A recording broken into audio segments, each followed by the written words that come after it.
walau limujarradil ubur, meskipun hanya sekedar melintas. Al ubur niku lewat tok.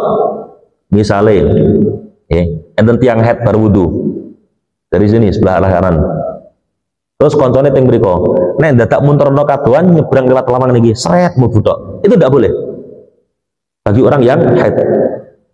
Jangankan kok masuk berdiam, sekedar melintas saja di masjid itu tidak diperkenankan dengan catatan in khafat talwidah.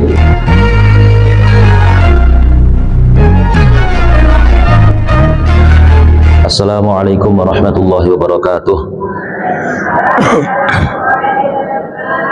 إلى حضرة النبي المصطفى محمد صلى الله عليه وسلم، وإلى حضرة جميع مشايخنا ومعلمينا ومربي أرواحنا، وإلى حضرة جميع مشايخ أهل سلاسل قراءة القرآن الكريم رضي الله عنهم أجمعين.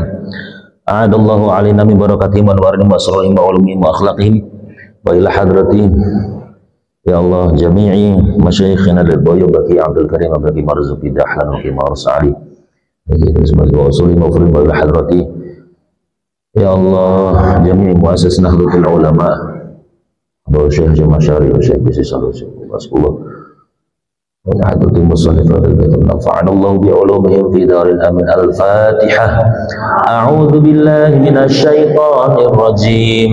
بسم الله الرحمن الرحيم. الحمد لله رب العالمين الرحمن الرحيم مالك يوم الدين إياك نعبد وإياك نستعين اهدنا الصراط المستقيم صراط الذين أنعمت عليهم غير المغضوب عليهم ولا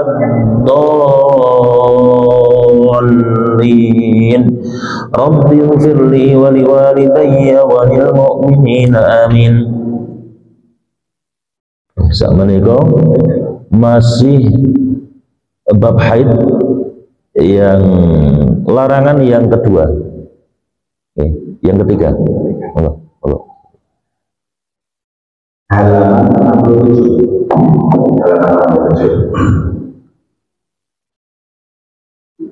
Bismillahirrahmanirrahim. Alhamdulillahirabbil alamin. Allahumma shalli wa sallim wa barik ala sayyidina Muhammad wa ala alihi wa sahbihi ajma'in.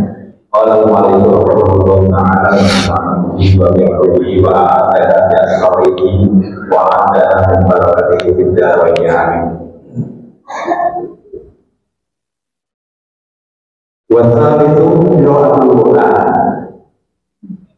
wa rabi'u masul mushafi wa huwa rasmul maqru'i min kalamillahi bainal kaffataini wa amruhu illa idza khafat alayhi wal khafisu dukhulul masjidi lil hadi in khafat tawbitahu wasadisu dan Bismillahirrahmanirrahim. Alhamdulillahirabbil alamin.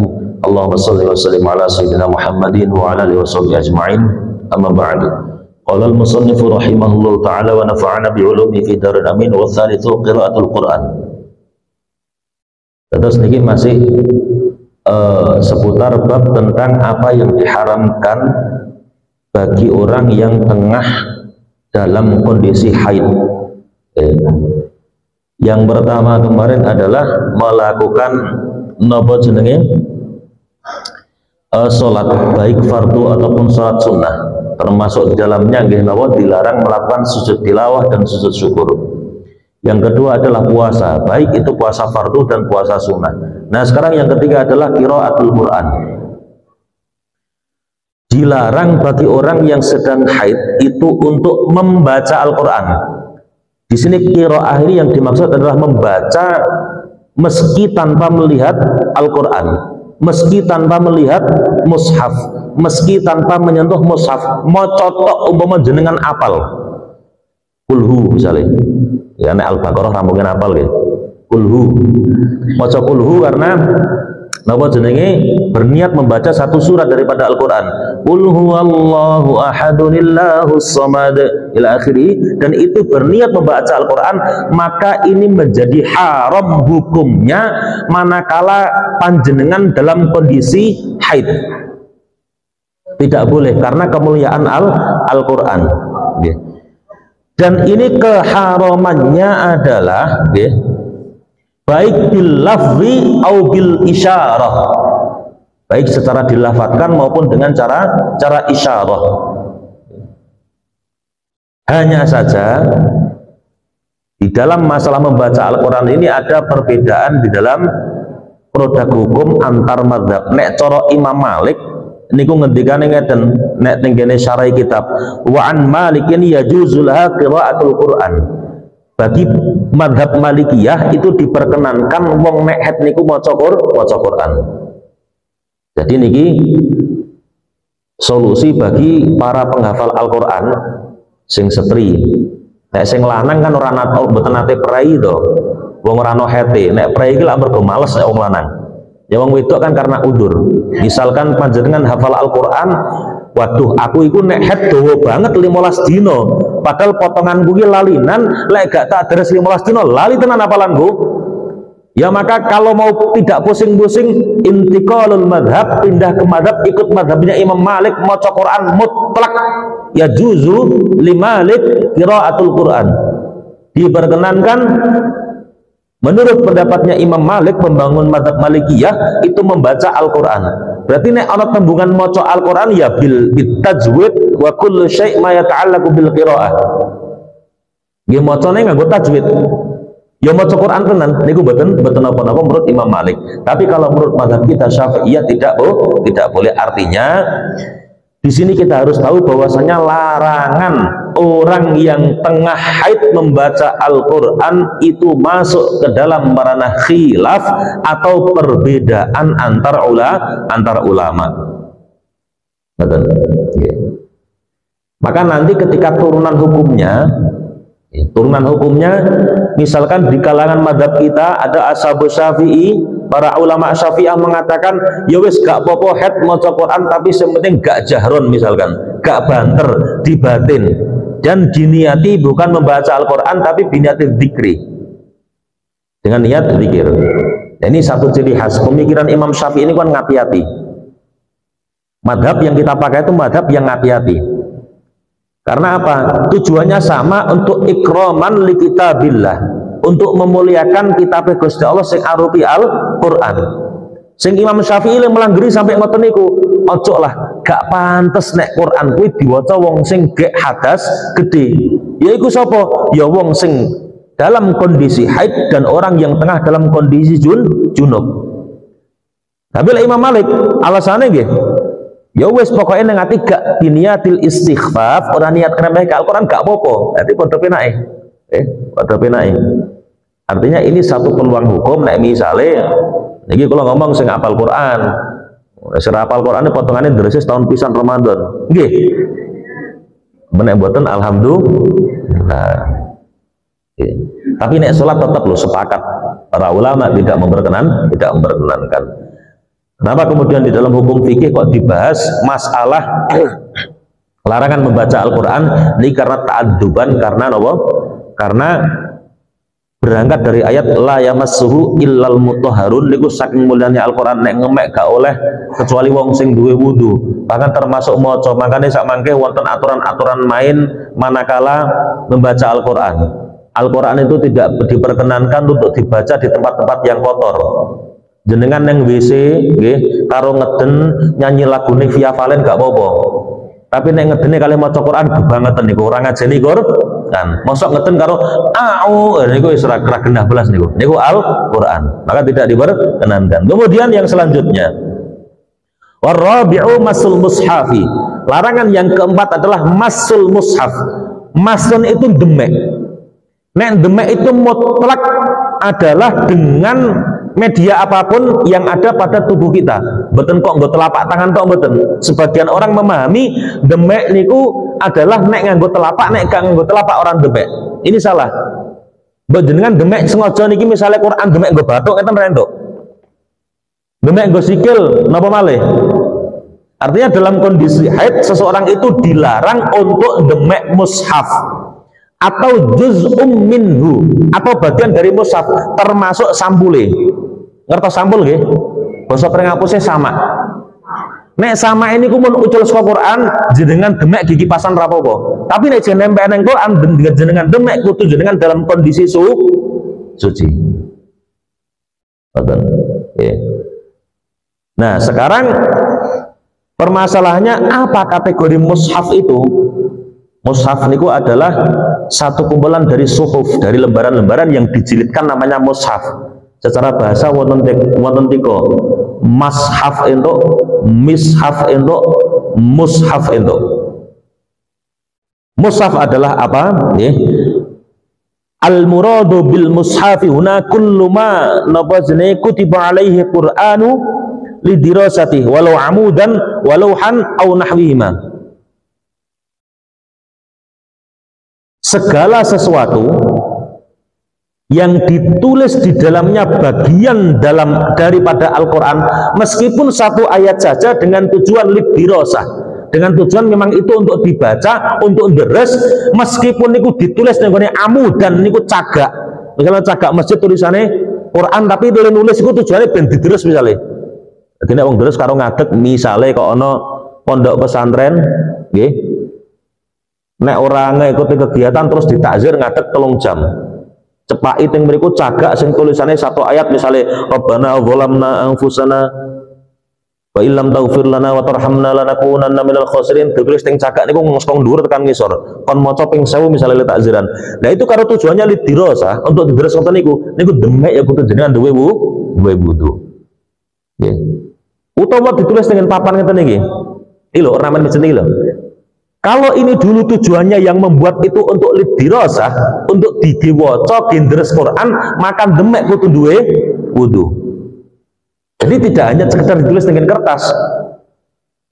Tapi kalau tujuannya untuk tidak lidirasah tidak apa-apa. Tidak tujuan untuk deres. Misale jenengan sowan Mbah Yai nganggo napa ngejak putrane terus disuwek dituliske ayat Al-Qur'an ning nggon piring dilebur karo zam-zam terus kan ngujuk. Waduh, ngombe ayat Quran misalnya. Ya itu tidak apa-apa. Karena tidak tujuan lidirasah. Nah itu, maka yang kategori mushaf itu seperti itu.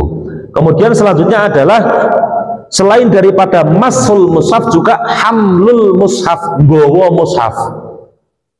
Jadi demek tok niku mboten entuk, nggawa nggih mboten entuk.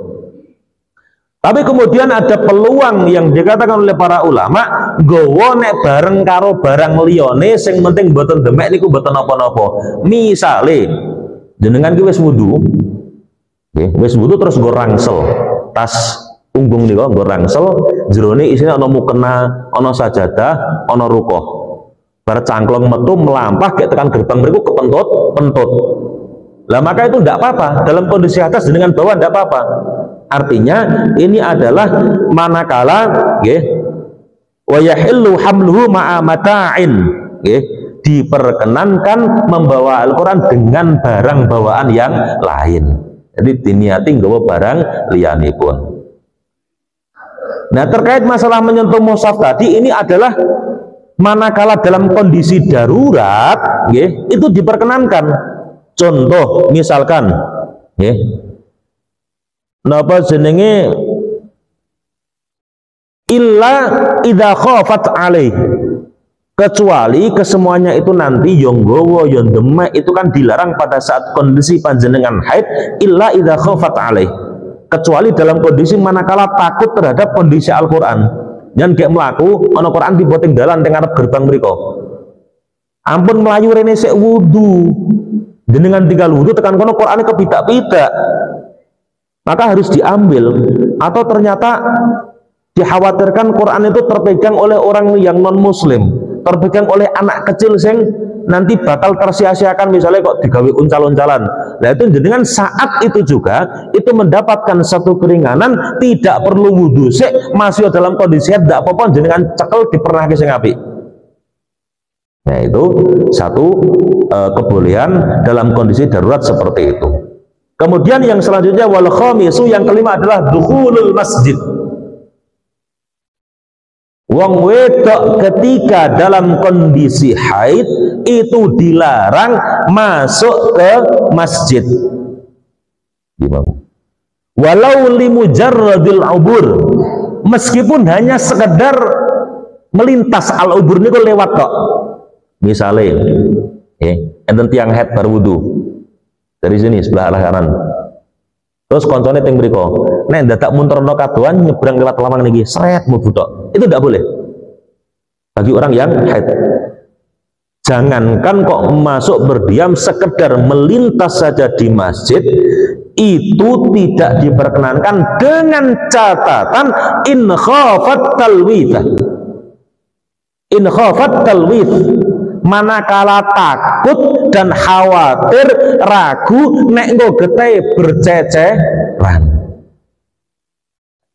walau bisyakki awit tawahumi wa illa fala hurmata lakin yukrahu. Wa illa kok lamun ora khawatir nek tercecer, wa illa kok lamun ora khawatir tidak takut apa jenenge darah itu berceceran ngregeti masjid, fala hurmata, maka tidak ada keharaman, walakin yukrah, tetapi dimakruhkan. Nah, ini hukum yang kemudian berjalan dengan kondisi zaman. Lek wong biyen zaman sing duwe pabrik softtek urung ngadeg, urung gawe produksi. Itu kira-kira wong biyen jenengan bayangke lah. Mungkin sebelum merdeka lah rasa ada. Kira-kira produksi softtek mboten enten. Nah, itulah kenapa kemudian diberikan catatan kok ono uang wedok kondisi haid takut darahnya berceceran tenggene masjid, ya, maka itu tidak diperkenankan meskipun sekedar melintas. Tapi nek jenengan beten wedi darah berceceran, fala hurmata walakin yukrahu. Fala hurmata mongko wa illa lamun kok ora khafat, ora wedi nek kececer, ya fala hurmata maka ora ono keharaman iku maujud, walakin yukrahu, tetapi ne den makruhake. Nek makruh niku haram napa mboten haram? Mboten haram. Lah maka sekarang secara rasional berpikirnya nek jenengan wis nganggo softtek, ya, dan yakin betul kan kita ora mungkin nek tembus nggih. Tapi kan enten sing tembus. Nggih, enten. Apa? Nganggo gel. Oh, ada gelnya kok. Pengalaman men sampean Mas. Sok belajake garwane nganu ya, balut Mas. Jadi ngeten. Ya berarti suami yang bagus. Artinya manakala kok nyuwun sewu nggih, tadai udan niku pakem yakin ora bocor jenengan ndak apa-apa. Tapi kalau sekedar jenengan mamang, aku gek banter-bantere, biasanya meskipun nggawa softtek tumpuk 5 itu cek tembus misalnya, ndak boleh. Jadi ada catatan ketidakbolehan itu manakala in khafat talwith, manakala panjenengan takut ataupun ragu darah berceceran. Dalilnya jelas dikatakan di dalam syarahnya wa illa fala hurmata wala lakin yukrah, ya. Dukhulul masjid lil haid in khafat, in niku in syartiyah. Nek cara tenggene kalam, cara tenggene ilmu apa bahasa Arab, ini in syartiyah. Syaratnya seperti itu. Kalau syaratnya kok sudah tidak ada ya sudah gugur, hukumnya sudah tidak berlaku lagi. Maka manakala itu diharamkan, manakala takut tercecer, takut mengotori, takut tembus, manakala sudah tidak ada kekhawatiran itu tidak apa-apa. Oke. Nah, niki jenengan mangke saged dibuka nek saged maca syarahnya itu ada, oke. Jelas di sini begini redaksinya, wal khamisu dukhulul masjidi lil haid walau li mujarradil uburi, meskipun hanya sekedar melintas, in khafat talwith, oke. Walau bisyakki awit tawahumi wa illa fala hurmata lakin yukrahu, tetapi dimakruhkan. Nah, ini jadi dalil jenengan ya pas haid ya pokoknya niku le nganggo tadaudan sing rawapet teko ning majelis taklim, teko ning panggonan ngaji jero masjid ora apa-apa mlebu. Jare sapa entuk? Jare ngaji ning ngene MUB. Kan harus enten kok pokoknya aku tahu ngaji bukaan ning Fathul Qorib, bukan ngoten gayane. Buka ning Fathul Qorib babakan masalah haid. Ngoten nggih? Karena nanti ada beda perlakuan antara orang yang haid dan orang yang juno. Yang kelima dan imut-imut, nggih. Terus obon, monggo. Wasamisu at-tawaf fardhan aw naflan. Wasabiu al-waqtu wa yusannu liman wati'a fi ibadati dami at-tasadduqu bi dinarin wa liman wati'a fi ibadati at-tasadduqu nisfi dinarin. Wasaminu al-istimta bima baina surati wa rukman. Minal marati wala yarudul istimta'u bima wala bima qawmuhuma al-zari fi syarqil mu'adzam. Tumasat roda al-musannifu bidhikri ma'akuhu ayyukarohi ma'asabakoti faslin mujibil husli. Kemudian yang selanjutnya yang keenam adalah larangan bagi orang yang sedang haid adalah tawaf. Tawaf itu mengelilingi Ka'bah. Baik itu tawaf yang fardu ataupun tawaf yang sunnah. Tawaf yang fardu itu bagaimana? Tawaf yang masuk dalam rangkaian umrah, masuk dalam rangkaian haji. Misalnya tawaf ifadah, tawaf wada. Nah, itu tidak diperkenankan karena areanya di dalam masjid dan tawaf itu kudu suci.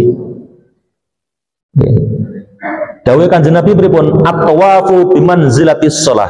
Tawaf niku kaya wong salat illa annallaha ahalla fihi nutqu. Kecuali satu, nek tawaf iku dihalalke ngomong-ngomongan, tapi nek salat gak entuk omong-omongan. Faman nataqa fala yantiqu illa bi khairin. Dawuh Kanjeng Nabi, maka barang siapa sing tawaf kok karo ngobrol, ojo ngobrol kecuali perkara sing apik. Lah ngobrol sing apik niku ora ana liya kejaba dzikir. Aja malah sok tawaf niku, yo. Sawi saunting piro saiki yo. Wah, nggon kowe iki kok layu kabeh. Jabune piro? Iki nek pikir Ka'bah kok ya ora maneman ngobrol kaya ngoten. Nah, maksudnya seperti itu. Lah, tawaf itu kaya wong salat, maka syaratnya juga harus suci. Nah, maka orang yang tengah haid ini tidak diperkenankan melaksanakan tawaf, baik itu tawaf yang fardu alias tawaf yang wajib ataupun tawaf yang sunnah. Yang ketujuh, wati ini ku berhubungan suami istri. Wati ini ku berhubungan suami istri. Ini haram dalam kondisi nek wong wedok niku tengah haid, mboten entuk. Bahkan banyak yang kemudian para ulama termasuk Imam Ghazali meriwayatkan wong niku nggih nek meksa istilahnya kok ngumpuli pada saat kondisi haid itu bahkan secara efek dhahiriyahnya itu bisa menyebabkan anaknya nek lahir duwe penyakit baros ngertos belang. Tapi ampun dijukuk paham kebalikannya loh. Berarti nek belang ki biyen gawe paset ampun loh. Maksudnya bukan begitu. Wah, itu salah paham nggih niki. Berarti di emotias itu nggih ampun disalah artikan kula ngomong. Oh, berarti nek belang niku gawe paset ampun. Imam Ghazali dawuh nek misale nggih wong dalam kondisi gak dikumpulin niku berpotensi karena secara medisnya pripun sperma itu bercampur dengan darah penyakit sebelum masuk ke rahim, maka bisa mencacatkan calon jabang bayi. Intini pun bisa menyebabkan anak lahir niku cacat. Tapi ampun dibalik, jenengan duwe kanca cacat, oh kowe biyen Pak Mulih gawe paset, salah nek niku, manjen gawe jane bener yang di pangeran cacat ngoten lho. Nggih. Jangan menuduh seperti itu. Ana wong belang gebledosan mercon, wah kowe gawe pas wah ngawur nek niku.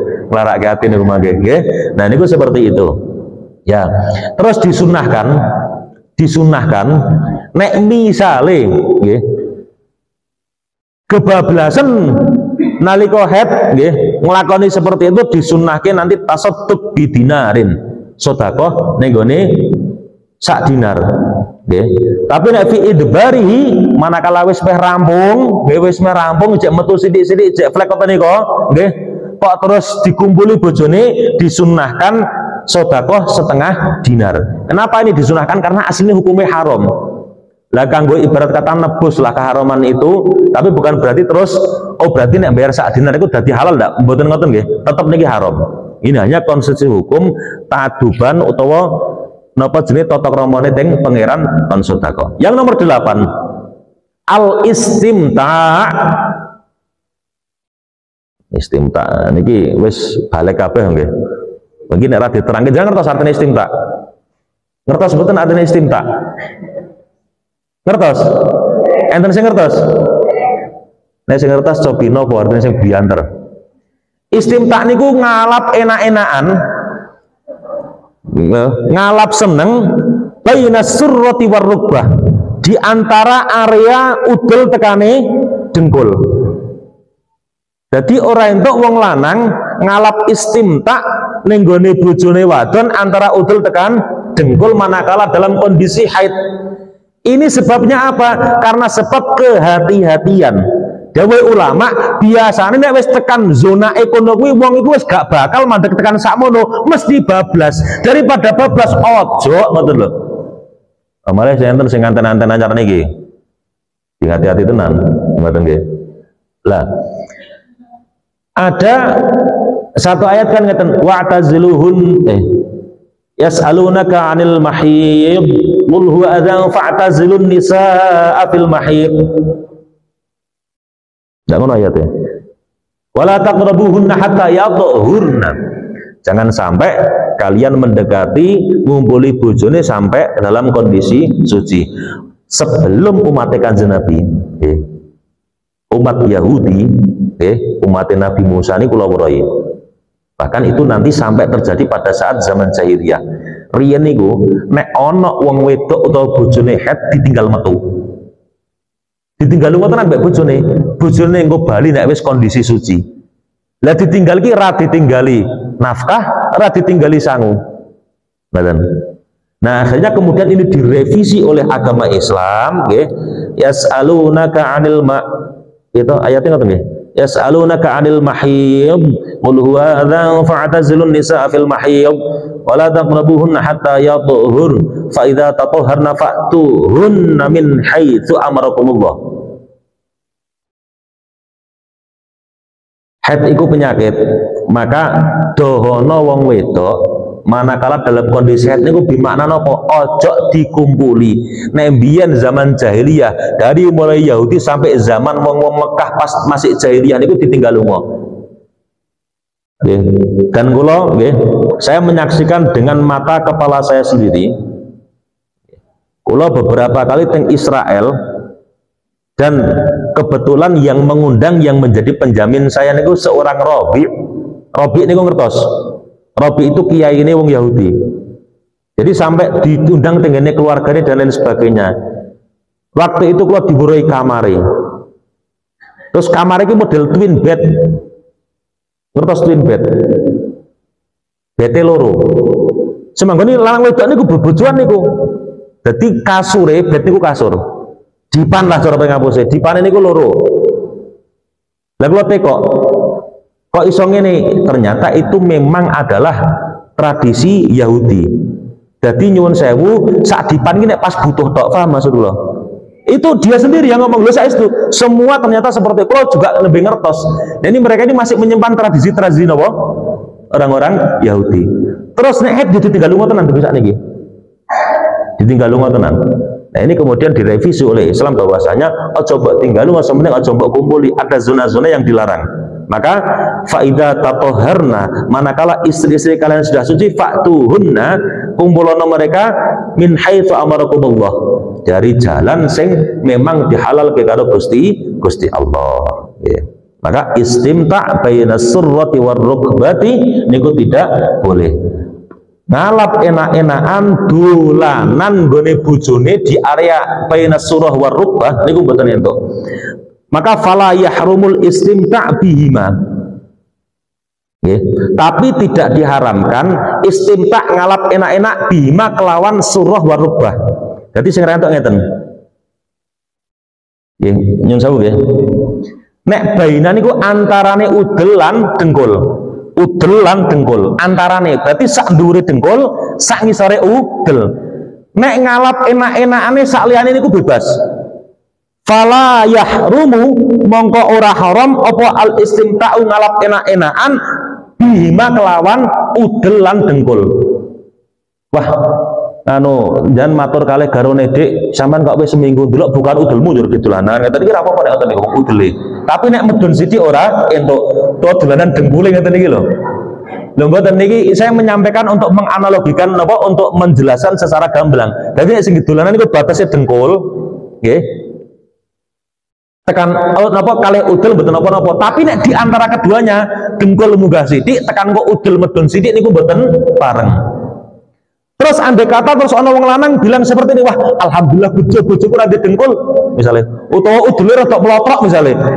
Ya itu nanti pakai urufnya, pakai umumnya menungso ki dengkul teng pundi. Ampun gara-gara ora didengkul, oh dengkule rada munggah tenanan misalnya. Aja ngoten niku. Umumnya menungso niku dengkule teng pundi. Itu seperti itu. Ini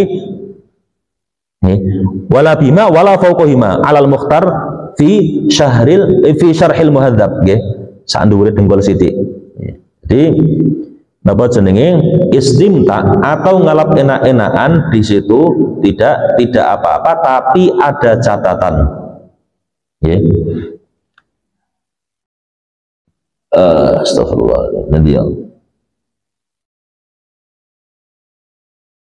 Kalau mau coba lali, mau bisa coba. Boleh. Sampai tenerin mawon, maka saya junub sesok. Ya. Langsung buka pertanyaan mawon wingi diprotes nek pertanyaan dibatasi teluk tok niku tidak fair kan ngoten. Ya sudah ampun niki setengah jam pertanyaan. Penting monggo tanya apa saja. Asal jangan satu dengan tanya. Jangan menanyakan ke saya cara memenuhi nomor rekening. Niku keahlian Pak Haji Dwi niku mboten kula. Nek kula ra iso niku. Lainnya kalau bisa jawab kita jawab, kalau tidak nanti kita mauqufkan. Monggo dibantu kali. Banyak yang mau saya tanyakan, saya itu dulu dijauhi sesepuh yang motornya dosa sore mobil di bawah saya. Nah itu apa ada hubungannya ada yang mengenai itu? Pak Yai, terima kasih. Assalamualaikum warahmatullahi wabarakatuh. Pertama saya personal dari informasi yang menanyakan bagaimana sebetulnya ada jamaah sholat dia meninggalkan hanya Fatihah saja, lalu akhir habis sholat dia menambahkan Al-Quran lagi, itu bagaimana? Ambon. Ada satu lagi ya. Ada jamaah yang mungkin imamnya itu bacaan Fatihahnya itu tajwidnya mungkin ada kesalahan sedikit. Lalu jamaah itu dia memutuskan tidak mau jamaah, dia sholat sendirian. Itu terus kedua. Terima kasih. Assalamualaikum warahmatullahi wabarakatuh. Yang pertama, ketika kita dikasih tahu sama orang-orang sepuh, orang-orang tua kita, nek maca mushaf, nek dibocai mushaf aja sak ngisore udel. Ini bagaimana? Yaitu tujuan adalah ikraman li kitabillah, untuk memuliakan kitab Gusti Allah. Karena tidak level, nek kitab pengeran disejajarkan dengan yang di bawah, perlu kan tidak level, tidak apple to apple, tidak sebanding. Itu udah kurang ajar kan ngoten. Tapi terus sampai dosa banget boten, kecuali itu disengaja dengan istighfaf atau meremehkan Al-Quran. Kalau tidak disengaja itu tidak apa-apa. Misalnya jadikan tek wis ngoten iki. Yasin wal Qur'anil Hakim. Wis ngoten kepangku Qur'ane. Iku ora sengaja. Saya yakin gak sengaja nek niku. Asli saking ngantuke, nggih. Asal tiba seperti itu ndak apa-apa. Terus malih. Bahkan disunnahkan ketika kita memegang mushaf balik kita ngene panggonane kan tengen panggonan sing dhuwur. Rampung deres nyekel mushaf jika kon mbek ngadeg dengan tujuan ngadeg ini kok adalah ta'ziman atau ikroman, memuliakan. Ini disebabkan apa? Disunnahkan di dalam napa jenenge di dalam agama kita nek enten wong alim, enten ulama itu kita berdiri. Maka kadang dalam satu majelis kan ada seorang habib datang kita berdiri, itu sunnah. Nah, ketika sama-sama ada tujuan ikraman atau memuliakan seperti itu, Quran lebih berhak daripada manusianya, lebih mulia Quran. Jadi masalah penjagaan. Terus sebelum menginjak pertanyaan yang kedua, bahwasanya tadi yang saya katakan al-istimta' baina sirrati war rukbati itu dengan catatan dalam kondisi normal. Betene entuk ngalap seneng-seneng, nggih. Ngalap seneng-seneng antara napa? Pusar lan dengkul. Di sini adalah wasraminu al-istimta' itu bil mubasyarah, secara langsung. Nek jenengan beto cutik utawa nggo uding utawa nggo kayu ora apa-apa. Langsung didemek. Nah jenengan misalnya terus gawa tongsis nih, kalau tongsis HP kayak tak dolanan ngeten mbok jenengan gebuki ra apa-apa. Tapi kalau ini yang tidak boleh adalah mubasyarah bila hailin, ya. Itu biwatin au ghairi, baik itu nanti berlanjut sampai kumpul utawa mboten, walau bila syahwatin, meskipun tanpa syahwat. Tapi itu selama dengan catatan kok tidak takut terjadi sesuatu yang negatif. Nek takut terjadi sesuatu yang negatif, naudzubillah min dzalik, bahkan sampai zina mbek wong liya, maka itu darurat diperbolehkan. Sing penting tetep beten dukhul, beten ngumpuli, dolanan tok lho sing entuk lho. Ampun salah mireng. Dolanan tok. Nggih, itu ada apa jenenge darurat. Niki mungkin sudah materi yang tidak penting bagi sing jamaah sing mun sepuh-sepuh karena wis ra mampu. Nek sing nom-nom cek penting niki. Wah maksudullah nggih. Nah niki ini menjadi perhatian. Nah kemudian pertanyaan yang kedua adalah apa Mas? Pertanyaan itu dari Pak Soleh Asri, hukum sholat jamaah makmum ketika sudah ketinggalan Fatihah, tapi kemudian dia menambah rakaat lagi. Oh ngerti. Bagaimana? Jadi sebelum sampai ke sana kita bahas, kita ulang sedikit ya. Di dalam sholat itu rukun itu ada dua hal. Rukun wonten pinten? Dua hal. Dibagi secara garis besar ada dua hal. Siji rukun fi'li. Rukun fi'li adalah rukun yang kita lakukan dengan gerakan tubuh. Ya ruku, ya i'tidal, ya sujud dan seterusnya. Yang kedua adalah rukun qauli, rukun yang dilakukan dengan ucapan mulut. Rukun qauli di dalam sholat itu ada 4. Takbiratul ihram, Fatihah, tahiyat tekan sholawat, tekan Allahumma sholli ala Muhammad. Yang keempat salam. Keempat-empatnya ini kok salah satu tidak dibaca oleh orang yang sholat, maka sholatnya mboten sah. Akhirnya muncul pertanyaan, manakala ada makmum yang pripun bahasane mboten komanan maca Fatihah, napa pripun? Dan Ketinggalan Fatihah. ketinggalan Fatihah napa imame pun rukuk sakderenge njenengan rampung Fatihah? Yang ditanyakan pripun? Oh, imame pun rukuk tapi Fatihah belum sampai selesai baca Fatihah, makmum ngoten nggih. Nah, maka ini statusnya ada dua. Nek yang dimaksud adalah makmum masbuk, makmum yang masuk dalam barisan sholat itu keri orang menangi takbiratul ihrami imam, maka justru hukumnya wajib nek imame rukuk jenengan kudu melu rukuk. Nek maksa ngrampungke Fatihah batal sholatnya ranggur jamaah. Rakaat yang pertama yang ketinggal. Tapi rakaat kedua jenengan kudu ngrampungke Fatihah. Nggih, rakaat kedua kudu ngrampungke Fatihah. Rakaat ketiga kan wis boten masbuk. Sing keri itu rakaat pertama tok. Dadi misalnya nggih, jenengan teng mriki Pak Sa'dun niku pun wala saufa yu'tika rabbuka fatarda. Jenengan ke Allahu Akbar, jenengan malah bismillahirrahmanirrahim, alhamdulillahirabbil alamin. Pak Sa'dun sampai i'tidal malih. Nah, itu kalau maksa seperti itu tidak boleh. Jenengan saat itu juga ora sangat bismillah, Allahu Akbar, takbiratul ihram langsung melu rukuk imam. Setiap rakaat atau rakaat pertama sing ketinggalan itu manakala seorang makmum iso bareng dengan rukuk imam dengan ukuran sekira membaca subhanallah cukup, itu rakaatnya sudah sah.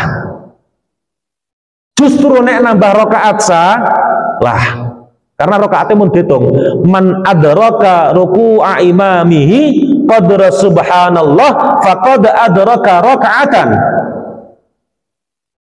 Makmum sing iso nemu ruku bareng imame dengan sekira maca subhanallah, maka nopo itu sudah termasuk mendapat satu rakaat.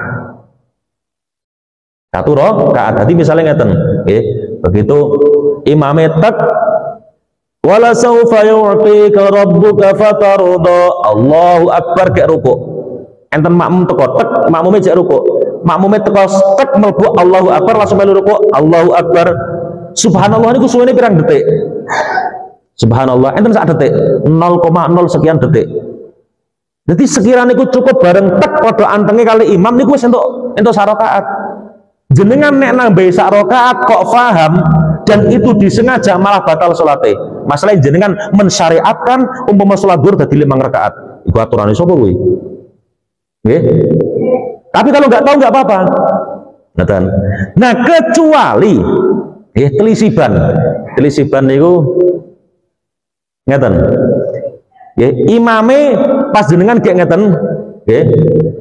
Jenengan ke arep ke Allahu Akbar takbiratul ihram, mak imame niku ruku. Jenengan ngirane bakal nemu. Imame kadung i'tidal jenengan gek medhun telisiban, lanjutkan ikut. Nanti setelah imam salam tambahi sak rakaat karena ini tadi belum dianggap 1 rakaat. Paham ngoten nggih? Jadi, tapi nek rakaat keduanya kudu selesai. Lah nek rakaat kedua muncul permasalahan lagi.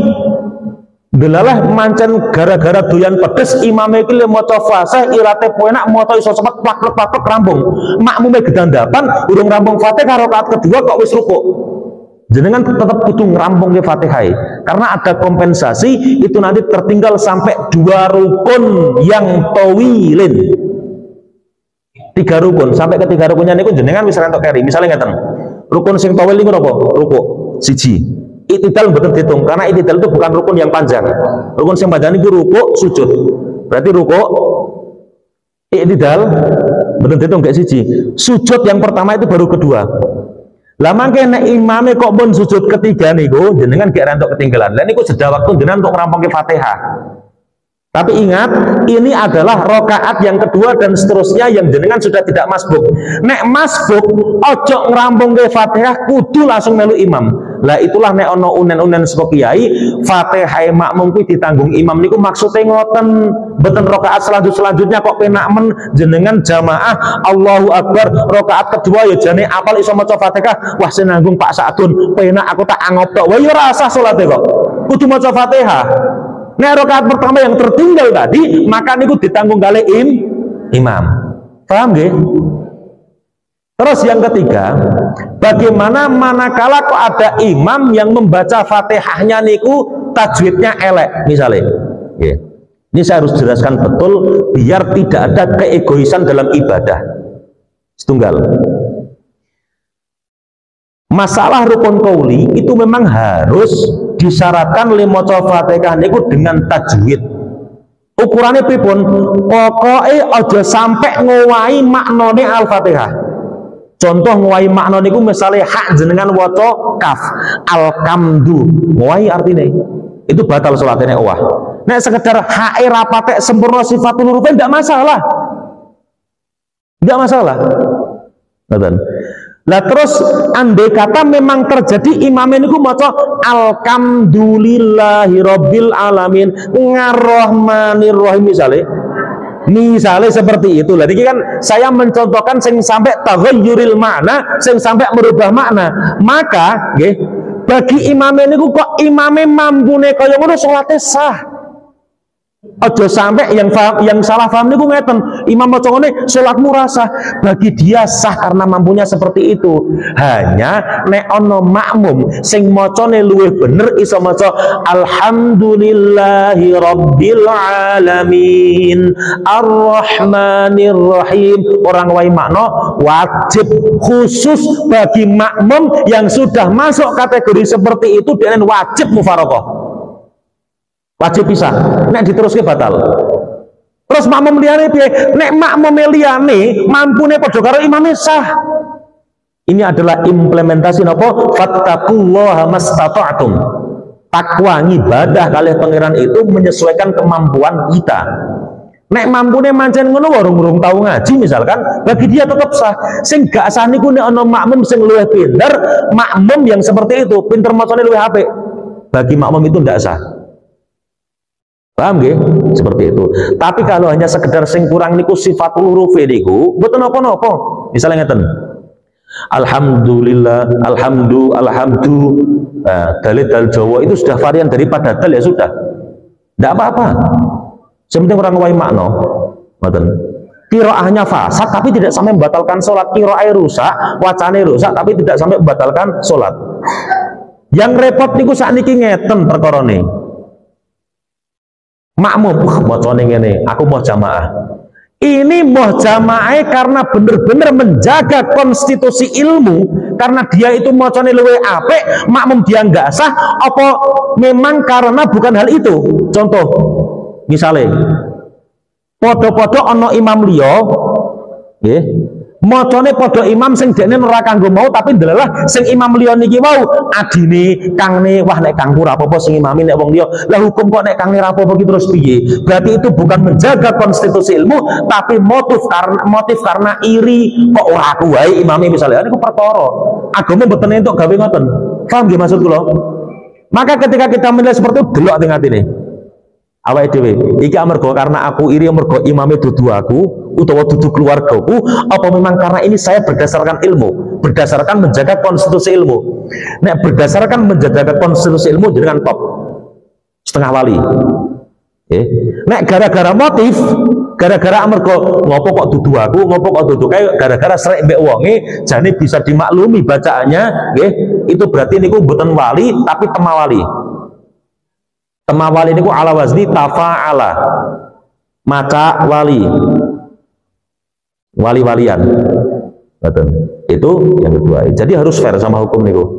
Nah kemudian yang kedua, andai kata benar jenengan menjaga konstitusi ilmu seperti itu, misalnya contoh ngeten, misalnya Mas Dika imam, misal loh mas, ini misal, karena saya paling tidak Mas Dika imam, Mas Dika ini maca alhamdulillahirabbil alamin arrahmanirrahim malik yaumiddin, misalnya ngoten niku, ngowai makna tenanan. Lah terus saya bisa membaca lebih benar daripada Mas Dika yang sampai orang ngowai makna. Ya sudah, ini saya pakai bagi saya saja, sholat Mas Dika tetap sah, tapi saya tidak sah berjamaah atau makmum kepada Mas Dika. Terus kok saya kemudian ngomong karo Mas Adib yang umpama le, masih mocone pun saya, tapi umpama kok iki padha le maca ya kamdu ngoten niku kula ora iso, Mas Adib ora sama Mas Dika, ora sah salate, enggak bisa. Karena beban hukumnya saya dengan Mas Adib sudah beda. Betul loh. Mau iki sing kopral di jenderal taklife padha ya ora entuk. Paham nggih maksud kula? Ini adalah implementasi dari fattaqullaha mastata'tum. Agama beban hukum itu menyesuaikan. Nah, maka sekali lagi, ya, itu harus ditanya di hati. Terus yang terakhir, masalah itu biji ngowai makna apa ora, jangan pakai standar kita yang tidak tahu dengan ilmu tajwid. Gue standarnya kuro, standarnya wong sing ahli Quran. Nek ngene iki apa jenenge dal apa udu, ngene iki hak apa udu, malah makna apa udu. Nah, nek gue standar jari ini ndak bisa misalnya ngeten. Umpama nggih, umpama kasus seperti itu saya makmum, wah Mas Dika ini belum memenuhi syarat, misalnya apa nguwai makna hak diwaca kaf, sementara saya bisa membaca hak, saya tidak sah manakala saya makmum pada Mas Dika. Di saat itu juga saya mufarokoh.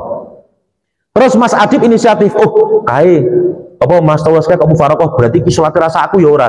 Padahal Mas Adib juga ngomongnya apa motornya misalnya alkamdu, nggak boleh Mas Adib seperti itu, kecuali kalau sudah sampai level iso maca alhamdulillah baru boleh seperti itu. Sakit dipahami mboten? Betul ya? Nah, maka bagaimana hukumnya? Ya memang benar kalau manakala kok ada membaca Fatihah yang bighairi atau yang sampai taghayyuril makna, itu nanti makmum yang bisa lebih baik membacanya itu tidak diperkenankan kedua atau bermakmum. Tapi kembali lagi, hal-hal semacam ini itu gali di hati panjenengan masing-masing. Ini hanya karena ego amarga imame dudu jenengan, amarga imame dudu wong tuane jenengan, amarga imame duduk sedulure jenengan jur ngono. Suatu waktu ndelalah nek misale kok sing imami adine apa kangne macane padahal ya padha, wah nek iki sah wong adiku, kan repot. Maka harus pakai standar benar-benar ilmu. Andai kata memang sudah benar seperti itu ya sudah, beten sah pengumuman kemana-mana. Oh kayak sholatnya gak sah, kayak sholatnya gak sah. Taklifnya itu beda-beda beban hukumnya. Seperti itu. Kinten-kinten ngoten nggih. Ngoten Pak nggih, saged di anu nggih. Saged dirasionalisasikan. Ya. Monggo pertanyaan itu pun. Ini bagian terus ibu yang saja dan masalah satu tambahan ya, mungkin ini tidak pernah terpikirkan. Wong head ngemek mushaf, ngemek Quran, hukumnya apa haram. Bahkan sampule mushaf sing jenenge hukumnya haram. Karena jenengan boten tanglet utawa tangleti. Terus nek Quran sing nggon HP pripun? Quran sing nggon HP niku lho pripun? Kepikiran boten? Kepikiran boten? Nah, itu berdasarkan ijtihad hasil para ulama karena melihat daripada pengertian mushaf. Mushaf itu adalah al-maktubah sing zahiriyah, sing benar-benar tertulis secara fisik. Di HP itu tidak dianggap seperti itu karena bergabung dengan aplikasi yang lain, dan itu adalah komponen-komponen listrik yang tidak tertulis, yang itu nanti suatu saat bisa hilang, telat ngoten niku. Maka kemudian ini pernah dibasul masail kan di Jawa Timur, NU Jawa Timur tahun 2009, kemudian dalam forum basul masail memutuskan bahwasanya nek dalam kondisi seperti itu buka napa Quran nggon HP niku tidak wudu, tidak apa-apa. Berarti wong head demek nggih mboten napa-napa. Hanya saja manakala memungkinkan dan tidak ada udzur luweh apik wudu. Tapi nek kepaksa mboten napa-napa berarti jenengan makin nek head terbuka niku mawon. Misalnya ping deres. Ya, seperti itu. Ini bagian daripada solusi. Monggo wonten lintunipun napa sampean cakap ya. Perkenalkan nama saya Buati dari Kuwait pertanyaan itu yang nomor 7 sedekah dan 1 dinar. 1 dinar itu berapa? Dan yang mengeluarkan itu suami atau istri atau keduanya, dan diberikan kepada siapa? Pertanyaan yang kedua, saya pernah mendengar kalau membaca Al-Quran tanpa basmalah katanya boleh dan atau tidak. Iya.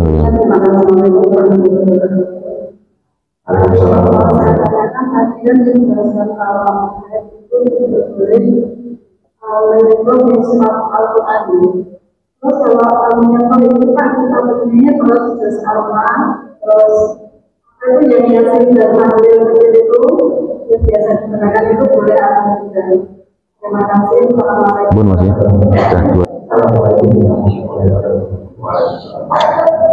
Ini mengenai disampaikan bahwa kita dilarang membaca ataupun melakukan juga. Bagaimana dengan orang yang haid jika mendapat kesenangan kebahagiaan, mengucap alhamdulillah padahal itu kan ayat yang disampaikan adalah ayat dari Al-Quran. Apakah hal semacam itu tidak Bismillahirrahmanirrahim. Jadi untuk ukuran 1 dinar, perhatian, 1 dinar itu setara dengan 4,25 gram emas. 1 dinar 4,25 gram emas. Nah terus kalau aji kertas rupiah dia mengikuti harga apa? Emas. Betul, emas toyib, emas berharga niku. Ya. Jadi mengeluarkannya sesuai kali niku. Padahal nggih. Siapa yang mengeluarkan? Wis pokoknya niku gabungan. Ya iso sing setri, iso sing kakung. Sing lebih adol sing ngejak. Nah, sing ngejak sinten niku? Sing pertama jalari kan. 4,25 gram. Ini kok sakniki napa Mas pinten sak grame? 700.000. Ya? Nah, sudah kira-kira 4 juta seprapat lah. 4 juta napa? 250 kira-kira. Itu sunnah hukumnya. Tapi sekali lagi ini kesunahane tidak kemudian menghalalkan wis pokoknya aku gak apa-apa ngumpuli bojoku nalika haid aku tak bayar napa? 1 dinar, gak boleh loh. Ini nek wis kebablasan keprucut lah baru seperti itu disunahkan sebagai penebusan, boten menghalalkan tidak. Ya. Itu yang paling penting. Kemudian yang kedua, masalah tadi kan dikatakan bahwasanya orang yang setengah haid ini tidak boleh menyentuh mushaf. Nah mushaf itu jangan dibayangkan hanya sekedar mushaf sing Quran kaya wae dhewe iku mboten. Meskipun sak lembar saja di situ ada ayat Al-Quran, tapi nulis niku liniatid dirasah atau dirasah untuk tujuan dibaca niku maka juga tidak boleh didemek. Kecuali samangkeh manakala itu ada gabungan kata-kata yang lain, contoh tafsir, contoh kitab niki bismillah ya ono saka Al-Quran, Fatihah ya ono, kok lebih banyak daripada yang non Al-Qurannya itu tidak apa-apa. Kayak tafsir Jalalain niku punjul 2 huruf daripada Quran. Betul kula sing ngitung ulama niku. Ngitung awet juz 1 tekan juz 30 ngitung hurufnya berapa. Niku dihitung ternyata komponennya apa? Hurufnya Al-Qur'an yang ada di tafsir Jalalain itu sama huruf tafsirannya itu lebih banyak 2 huruf, akhirnya tidak wudu, tidak apa-apa. Nah, nek buku-buku ngoten niki mboten apa-apa nggih. Niku seperti itu. Nggih niku nggih, nomor kali niku tok ya. Terus. Nggih. Terus yang ketiga, bagaimana tadi kan dilarang orang itu bertalafut atau melafatkan atau membaca Al-Qur'an manakala dalam kondisi haid. Ya. Saya kembali kepada mazhab kita. Kalau di sini kemudian ya, amma adzkarul Qur'an ya, fatahillu la yaqsudul Qur'an, la yaqsudul qiraah, la yaqsudul Qur'an. Manakala membaca zikir daripada pengambilan satu redaksi dari Al-Qur'an itu dibacanya dengan niat zikir, tidak membaca niat karena membaca Al-Qur'an, maka tidak mengapa. Ka bismillahirrahmanirrahim inda iradatil akli wa nahwi. Sebagaimana maca bismillah ketika ingin menghendaki makan. Walhamdulillahirabbil alamin indal faraghi minal akli wal akli. Wa ghairi. Maca alhamdulillah sak bare napa? Dahar. Bar dahar sak piring wareg gloke ibu antar jenengan ke kondisi head. Pede mawon alhamdulillahirabbil alamin. Niate niat zikir, tidak niat maca Al-Qur'an maka tidak apa-apa.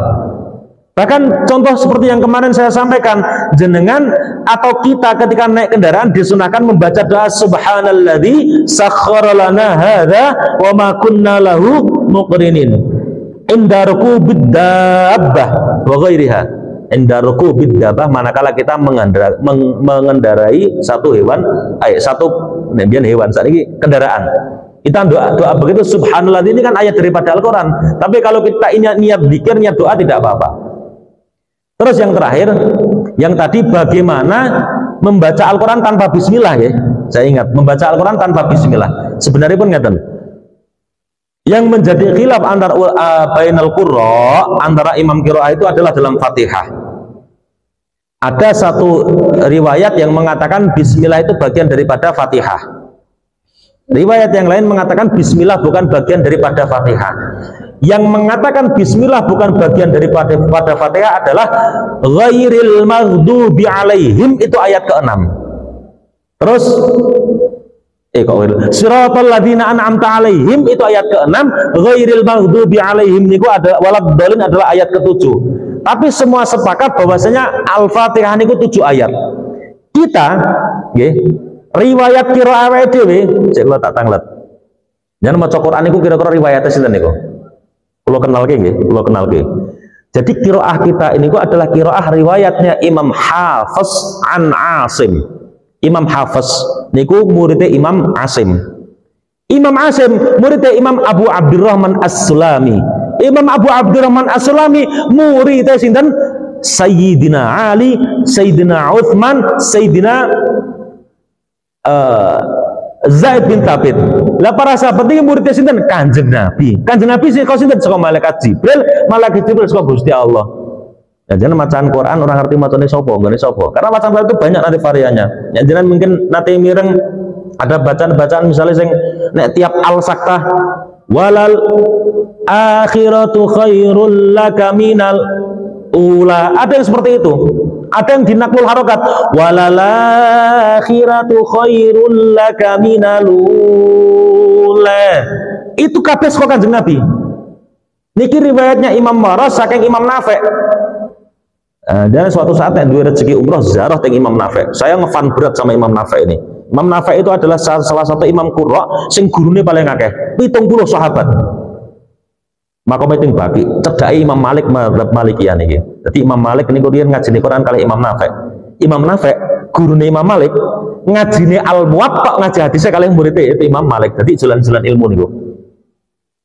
Nah, maka begini.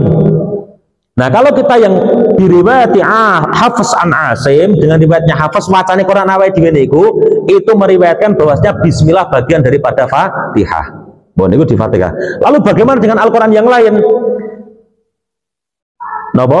Yang disunnahkan Yang ada redaksinya di dalam ayat Al-Quran adalah fasta'idz billahi minasyaitonir rajim, ta'awudz yang pertama. Ini sunnah.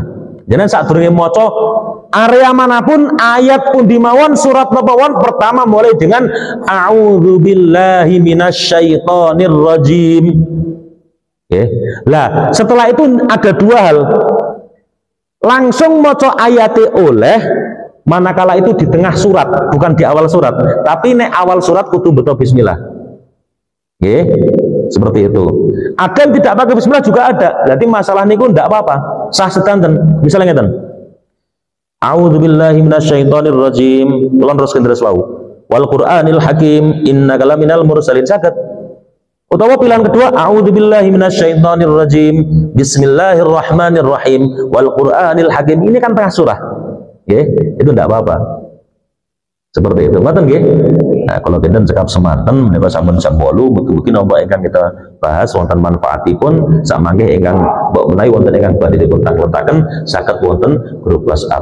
Monggo kita tutup sarengan ganti sholawat sesarengan. Salatullah salamullah ala Taha Rasulillah. Salatullah salamullah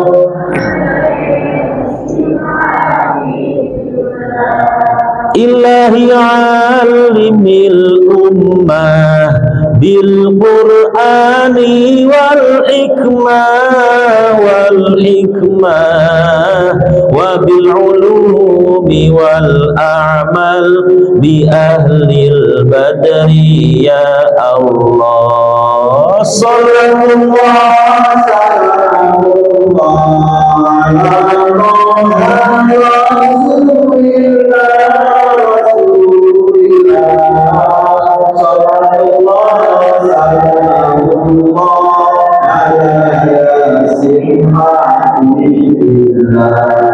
Ilahi ighfir wa akrimna binaili maqalibin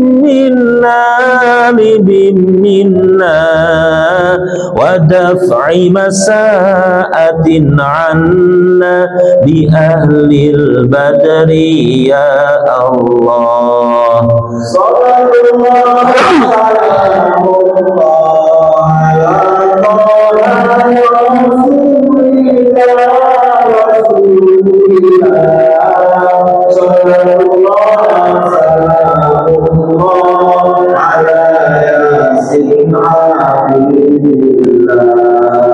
Ataina talibir rifdi wa jullil khairi was-sa'di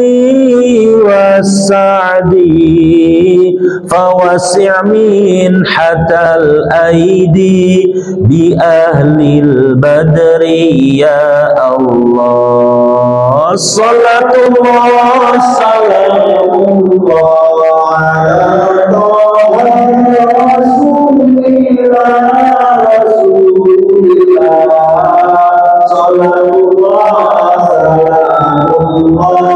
ala yasin habibillah. Moga kita tutup sarangan di bawah doa hadis. Bismillahirrahmanirrahim. Subhanakallahumma wa bihamdika asyhadu an la ilaha illa anta astaghfiruka wa atubu ilaih. Walhamdulillahirabbil alamin. Wallahu muwaffiq ila aqwamit. Wassalamualaikum warahmatullahi